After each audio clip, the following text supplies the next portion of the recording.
5 bad and 5 good European luxury cars that make great investments. Throughout the years, many cars have emerged and have established a name and reputation for themselves. While many are exceedingly lavish and comfortable, not all European luxury cars are built to last. If you want affordable, efficient, and reliable everyday cars, Japanese automakers have you covered. If you want a pickup truck or muscle car, look towards American automakers. However, if you want a luxury car, look towards European automakers. Over the last century, European automakers like Mercedes-Benz, Bentley, Rolls-Royce, and others have perfected the art of making world-beating luxury cars, which is why the rest of the world may never catch up. There are lots of European luxury car options out there, but they're not built the same, and you must be careful. We will explore 5 European luxury cars every gearhead should consider buying versus 5 they should avoid at all costs due to various reasons. 10 BMW 7 Series, E65. Bad European luxury car. The 7 Series has been among the most popular BMW models since its debut in 1977. It's BMW's competitor against the likes of the Audi A8 and Mercedes-Benz S-Class, and it has done a pretty good job over the years. Most 7 Series generations make great purchases, but not the E65 of the 2000s. The E65 looked great on paper as it had powerful engines and lots of upgrades over its predecessors, but its poor reliability and complicated technologies made it a nightmare to live with. Many also didn't like its design.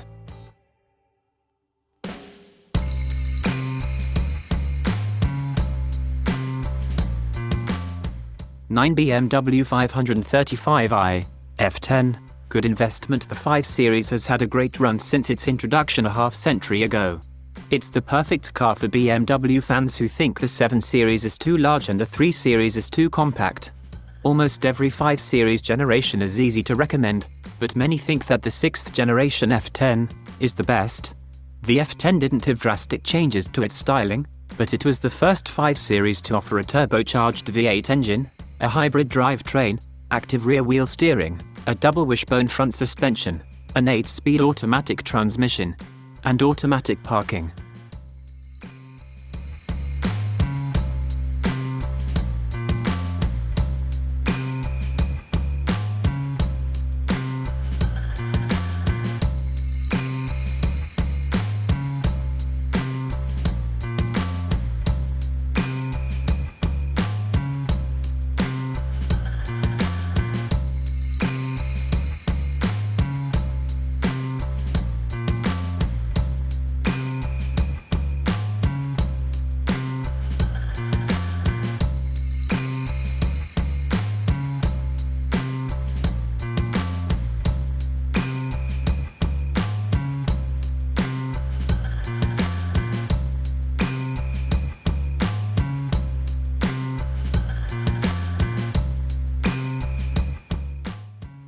(8) 2014 Maserati Ghibli. Bad European luxury car. Maserati has used the Ghibli name several times in the past, but for this video, we'll focus on the latest iteration that debuted in 2014. The 2014 Ghibli stunned gearheads with its sheer beauty and leather-filled interior, but everything else about it left many wondering why it cost almost $100,000. For one, although it had many luxury features, the Ghibli's interior was cramped up compared to its competitors. The Ghibli also had Maserati's famous reliability, the lack thereof. Maserati has fixed many of the Ghibli's issues in recent years, but you should probably avoid early model years.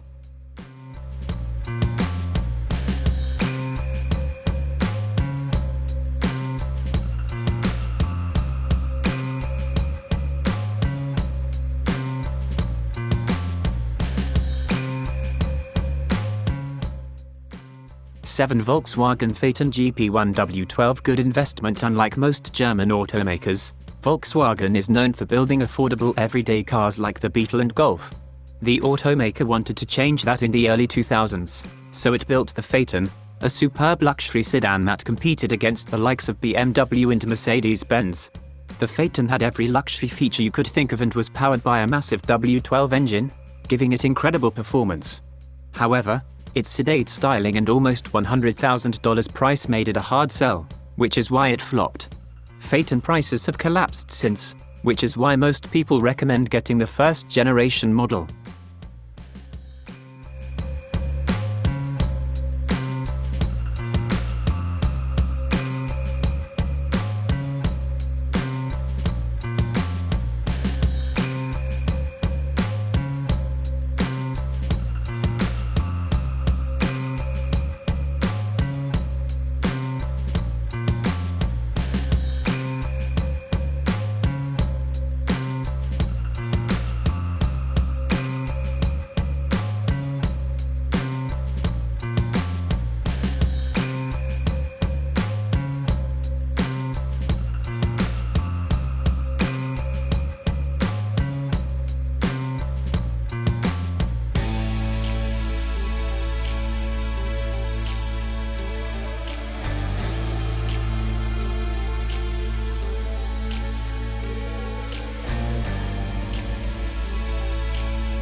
A6, 2016 Range Rover. Bad European luxury car. When asked to name a luxury SUV, the first vehicle that most gearheads think of is the Range Rover. The Range Rover is undoubtedly one of the greatest luxury SUVs, loved for its recognizable design, ultra-luxurious cabin, and ability to go off-road. However, while many gearheads would love to own a Range Rover, it's probably not a good idea to buy a used one. Used Range Rovers have a reputation for suffering from multiple costly breakdowns, and the 2016 model is a perfect example.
'5, 2010 Audi A6.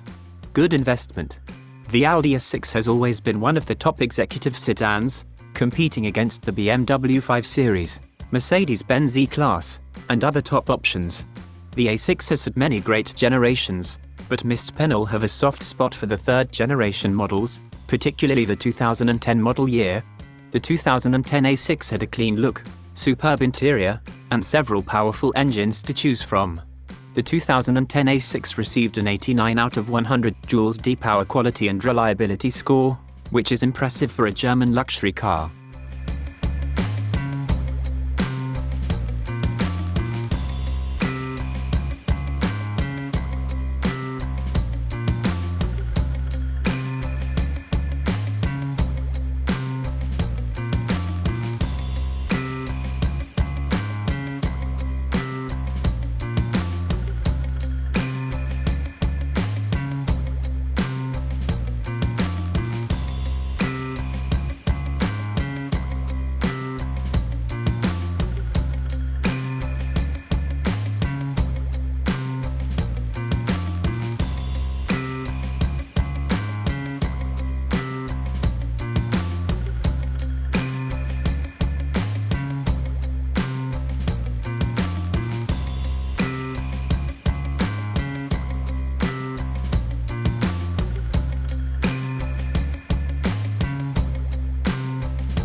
4.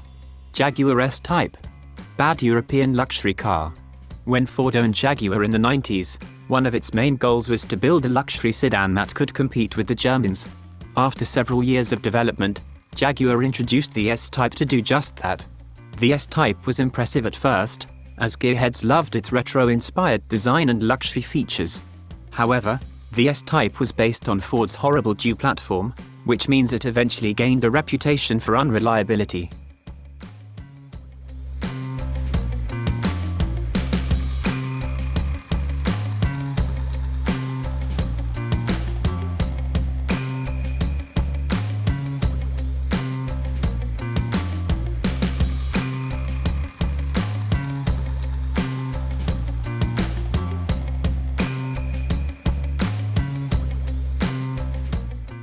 Three, 2015 Jaguar XF. Good investment. After the failure of the above S-Type, Jaguar needed to ensure that its successor was better in every way. So Jaguar went to work and built the XF. The XF kept features gearheads loved about the S-Type and fixed its mistakes, turning it into one of the best British luxury cars. The XF is now in its second generation and continues to offer its buyers great value for their money.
Two, Mercedes-Benz S-Class W220.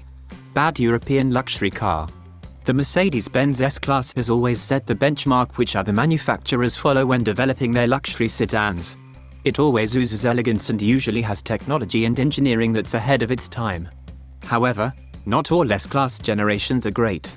The W220 was particularly awful, despite its much improved appearance compared to its predecessor, the legendary W140. The W220 is extremely unreliable due to complicated electronics, which is why it has depreciated massively in price. So most people avoid this particular model.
1.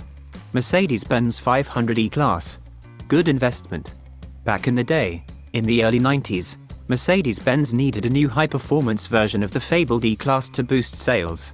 But since it was too busy working on the next S-Class generation, it hired Porsche to build the car, resulting in the 500e. Porsche's main job was to modify the standard E-Class chassis so that it could accommodate a V8 engine, and they did it perfectly. With an output of 322 HP, it's easy to see why the 500e is considered to be one of the coolest sleeper cars since the 90s.